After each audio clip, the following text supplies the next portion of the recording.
கலைஞர் நூற்றாண்டு நினைவு நாணயம் வெளியீட்டு விழா நிகழ்ச்சியில் மாநில நீர்வளத்துறை அமைச்சர் துரைமுருகன் மத்திய அமைச்சர் ராஜ்நாத் சிங்கிற்கு பொன்னாடை போற்றி வரவேற்றுள்ளார்.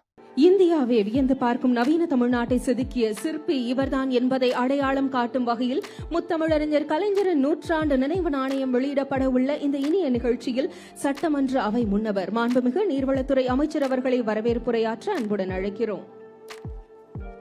May I invite Honorable Minister for Water Resources and Leader of the House, Tamil Nadu Legislative Assembly to deliver the welcome address.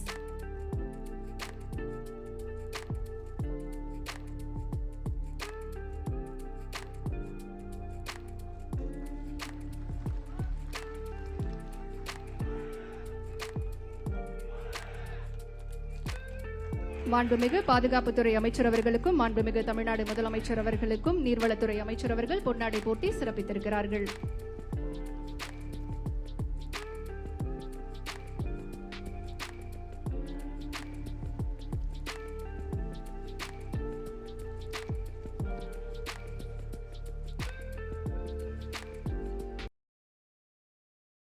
செய்திகளை உள்ளது உள்ளபடி தெரிந்து கொள்ள ரெஃப்ளெக்ட் நியூஸை சப்ஸ்கிரைப் பண்ணுங்க.